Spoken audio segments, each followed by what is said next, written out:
So you can't take the pie out and send it to Coinbase and cash out. You can't. Okay.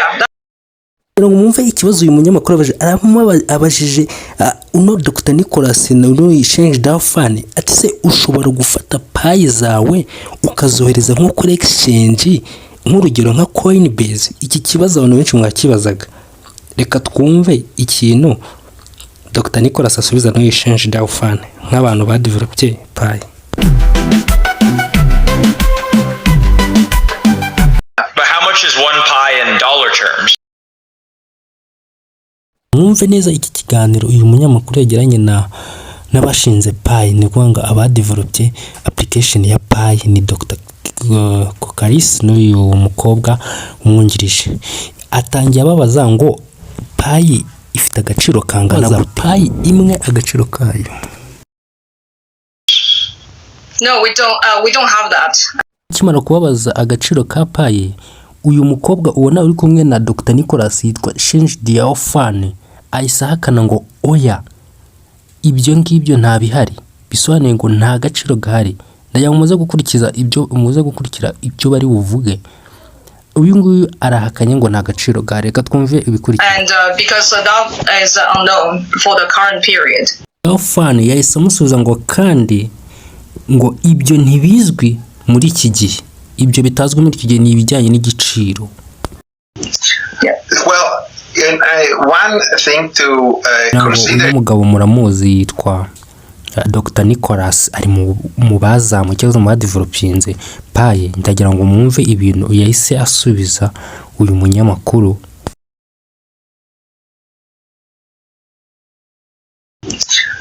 Well, one thing to consider kurikiza hano here, unrelated to the market conditions, is that as the base mining rate has been decreasing. Asubiza uyu munyamakuru ati ntabwo bifitanye isano ni ibibazo by'isoko. Bimeze bityo rero kuko umuvuduko w'ibanze wo gucukura wagabanyutse mu buryo bw'imbere. Bisobanuye ko umuvuduko wo kumininga waragabanyutse mu buryo bwo gucukura imbere. Internally in the Pi blockchain, and it used to take you about 2 days to mine one Pi, and now it takes about 3 days to mine one Pi. Ubu ngubu biri gutwara iminsi 3 kugira ngo umininge Pi imwe, mu gihe mbere byatwaraga umunsi umwe. Murabiza abantu bamayininze binjiyemo mbere mwamayiningaga Pi imwe mukayimaninga mu munsi umwe, ariko biri gutwara iminsi 3. Bisobanuye kiti Pi ni scarce. Pi ni scarce, nukuvuga ngo ni imari. Ubu ngubu biri gutwara iminsi 3 kugira ngo ube wa mininga Pi imwe. Iyo tuvuze ikintu kiri scarce ni ikintu gihari ariko kidahagije. Guys, mubifate nkaho biri serious. So it is possible that down the line that the price for the KYC can go down to people who have to pay less than one Pi, but completely unrelated to the market. Nicolas rero yakomeje avuga ati birashoboka ko mu gihe kizaza rero igiciro cya KYC ni wango Pi bagukata ugiye gukora KYC muri ko kenshi bakataga Pi imwe gishobora kuzagabanuka, rero bakaza bakata munsi ya Pi ku buryo abantu bishyura amafaranga makeya cyane, bwo ni Pi nkeya ariko nta sano bifitanye n'isoko. Bisobanuye ko igiciro bagukata ukora KYC nta sano biba bifitanye n'isoko, ibyo bavango yaba yagize agaciro. Ibi rero nibyo Nicolas yavuze yarari gusubiza uyu munyamakuru ahuza ibyo price bakata, igiciro gukata ukora KYC n'ibijyanye n'igiciro gisanzwe ku isoko nk'uko baba biteganya ko ushobora kuba yajya ku isoko. One Pi is attached to the value of all the labor people spend on validating this application. Fani rero yahise avuga ati Pi imwe ihuzwa n'agaciro k'umurimo wose abantu bashyira mu kwezi iyi porogaramu. Bisobanuye ko Pi imwe ihuzwa n'umurimo abantu baba bashyize mu cyangwa se k'umurimo baba bakoze mu kwezi muri porogaramu ya Pi cyangwa se application.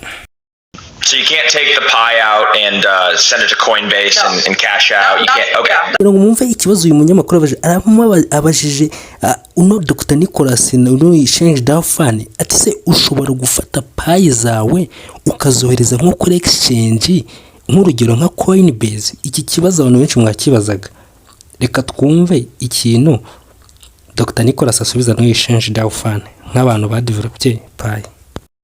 that's the point of the enclosed network. Enclosed network, yes. Wow. Rero akimara kubabaza ibijyanye no ushobora gutransfer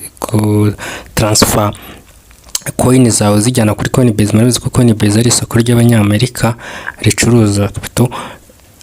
Uyu nguyu Dr Nicolas na exchange dafani bahise bemeza ati yego, ati iyo ni ingingo iri muri enclosed mainnet. Bisobanura ubundi murabizi ko ariyo ibanziriza open mainnet, ubundi ubwo ni igihe ya final phase ni ngo ya mainnet ibigiye kugera ku musozo bakatangira gutekereza none uburyo ya coin yaba yajya ku masoko nka Coinbase, then hakurikira icyo bita open mainnet, then listing ikahita itangira. Rero mu kibazo bari bamubajije Dr Nicolas na exchange dafani bo basubije ko yego iyo ni ni ingingo iri gutekerezwa cyangwa se igomba kuba iri muri enclosed mainnet.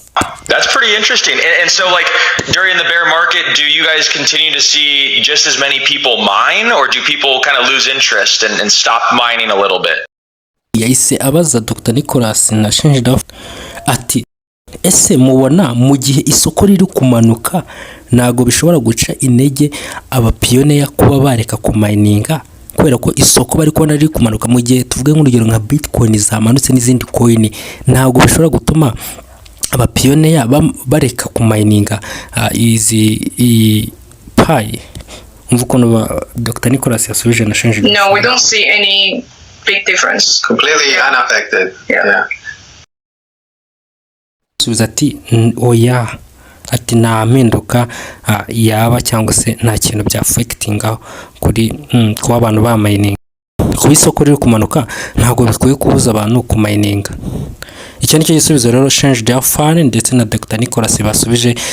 Ukuro mbibutsa rero guys mukore subscribe, mwibuke gusharinga video abandi, then kugira ngo update zose zigenda zigaragara nzaje nzibagerezaho ku gihe.